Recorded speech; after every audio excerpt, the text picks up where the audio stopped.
Trouver une nouvelle source de matière première dans nos déchets électriques, c'est possible. C'est dans la quiétude du parc Albert Kahn à Boulogne que Sarah Martin, ingénieure de l'ADEME, l'Agence de l'environnement et de la maîtrise de l'énergie, se rappelle les balbutiements du recyclage des appareils électriques en fin de vie. Elle les suit depuis 10 ans. Quand la filière a démarré, par exemple, pour en citer un, on n'avait pas en France un site de traitement des réfrigérateurs. La technologie n'était pas présente sur le territoire français. Si on voulait faire traiter nos frigos, les dépolluer, il fallait aller en Allemagne.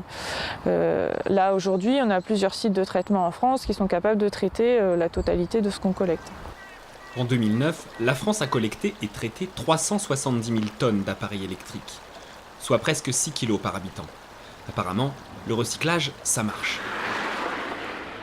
Démonstration. Comme Vincent, nous possédons tous un appareil électrique hors d'usage, ou juste inutile. Notre réflexe, l'achat d'un neuf, ou plus performant. Depuis le 15 novembre 2006, la loi française a trouvé un nom commun à ces frigos, ces imprimantes, ou encore ces sèche-cheveux qui encombrent nos caves et nos parkings. Ce sont les D3E, les déchets d'équipements électriques et électroniques. Bonjour monsieur, j'aurais besoin d'un renseignement pour une imprimante. Vous voulez changer votre imprimante ? Oui, parce que bon, celle-là, ne fonctionne plus malheureusement.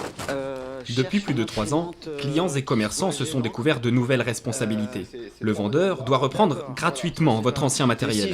Si je vous achète une imprimante neuve, vous reprenez mon ancienne ? Il n'y a pas de problème, la loi me l'oblige. Nous, ça repart en conteneur, et quand le conteneur est plein, nous, ça retourne dans les usines de traitement, tout simplement. D'accord, voilà. Je suis rassuré. Donc je vous rends... Donc ça, je vous donne donc l'imprimante, et moi je reprends ça. Super. Ce geste, c'est le 1 pour 1.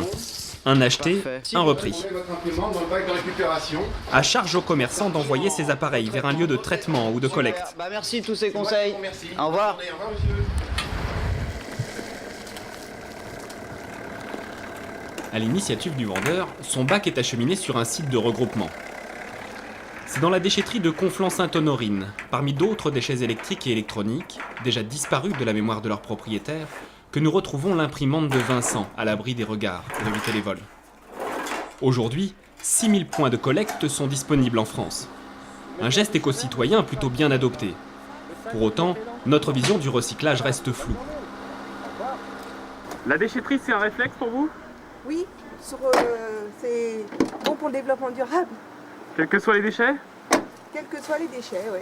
Vous savez ce que ça devient après ? C'est recyclé.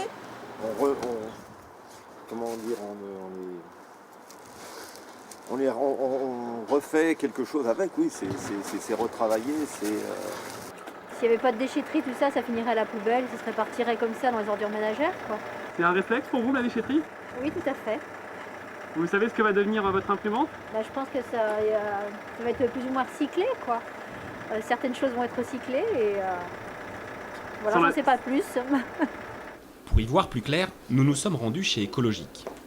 À cet instant, cette entreprise, l'une des 4 sociétés agréées par le gouvernement, devient responsable de ces déchets.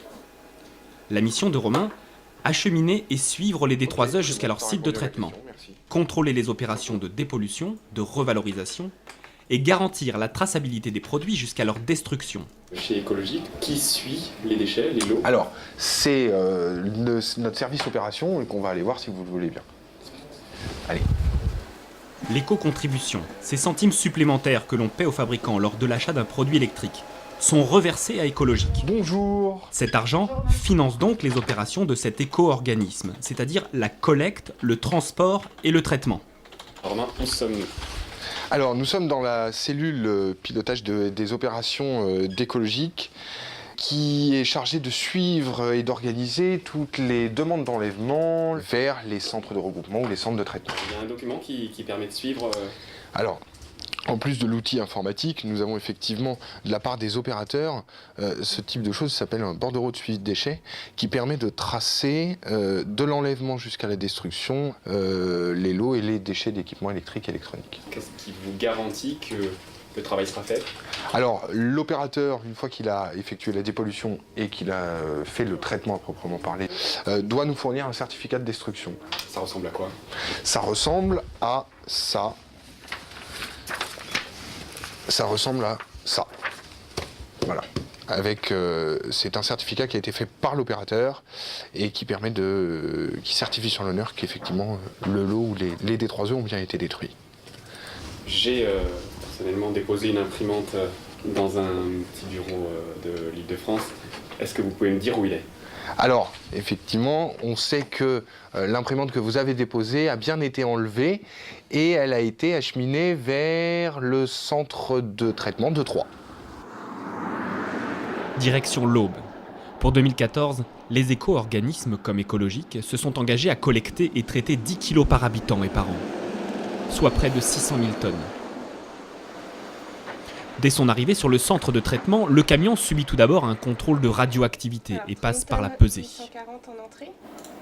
Sur le site de Raymond X, près de Troyes, Isabelle Védier, directrice générale adjointe, reçoit le chargement d'Écologique. Angéline, est-ce qu'on a reçu le lot écologique PAM ?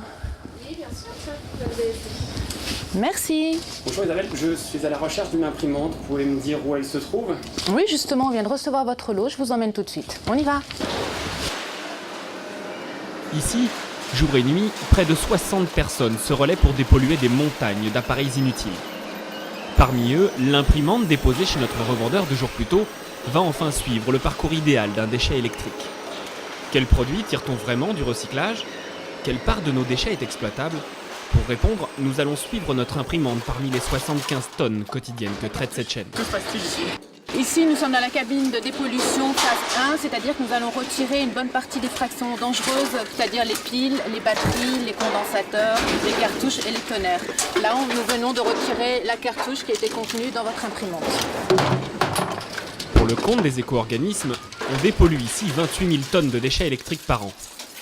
Les polluants les plus dangereux, comme le plomb, le mercure contenu dans les batteries, sont supprimés. L'imprimante va maintenant être dirigée vers le déchiqueteur qui est de l'autre côté du bâtiment. L'appareil va être explosé de façon à récupérer les autres fractions dangereuses qui auront échappé à la première équipe de dépollution. Dans cet appareil, de puissantes mâchoires métalliques broient notre imprimante en 1 seconde pour en sortir en grossières fractions. Un frigo n'y tiendrait pas plus longtemps. L'appareil disloqué, on affine la dépollution pour préparer les fractions au recyclage. Nous sommes ici dans la cabine de tri de dépollution phase 2 afin d'être sûr de retirer toutes les fractions dangereuses comme les piles, les batteries, les condensateurs. Dans quel état est l'imprimante à ce niveau-là ? L'imprimante a été complètement déchiquetée, donc il ne reste que des morceaux.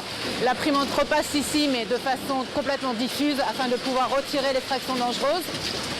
Et nous allons ensuite repasser tous ces morceaux dans un broyeur afin d'obtenir des morceaux beaucoup plus petits qui vont nous permettre de faire une séparation de toutes les différentes fractions. Les métaux ferreux sont attirés par un aimant cylindrique. Le fer est prêt à repartir en fonderie.